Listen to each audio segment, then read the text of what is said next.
আহ, যে কোনো তুলি যখন আমাদের প্রয়োজন হয় তখন আমাদের গ্রিপ আর নিপটা খুব ইম্পর্টেন্ট। আর এই তুলিটার গ্রিপটাও যতটা ভালো, নিপটাও ততটাই ভালো।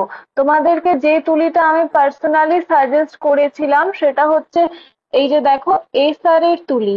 এটা কিন্তু দেখো প্রায় সিমিলার, এটা কিন্তু অ্যানিমাল হেয়ারের তুলি। দেখো গ্রিপ আর নিপ কিন্তু সমান সমান, ঠিক আছে? শুধু ডিফারেন্স এটাই যে এটা, যেটা এসআর যে তুলিটা তোমাদেরকে আমি সাজেস্ট করেছি, এটা অ্যানিমাল হেয়ার। আর এটা যেটা আমি এখন তোমাদেরকে সাজেস্ট করছি এমার্জেন্সির কারণে, এটা হচ্ছে তোমাদের কি হচ্ছে, এটা হচ্ছে তোমাদের সিনথেটিক হেয়ার। আর ক্যামেলের কিন্তু আরো তুলি আছে, হ্যাঁ? তো সেটা অরিজিনাল কিনা বুঝবে কোথা থেকে? দেখো,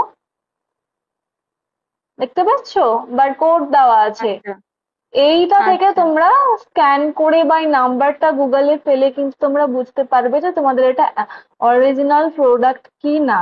ক্যামেলের দেখবে প্রচুর তুলি রয়েছে, সব তুলি কিন্তু অরিজিনাল না। এই তুলিটা আমি পরশুদিনকে হাতে পেয়েছি, আমাকে পাঠানো হয়েছে এই তুলিটা। তো তুলিটাতে আমি কাজ করলাম, কাজ এটা দেখো, তুলিটাকে দেখে মনে হচ্ছে একদম নতুন।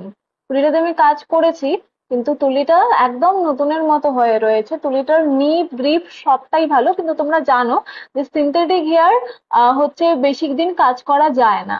তো তোমাদের এমার্জেন্সি কারণে যদি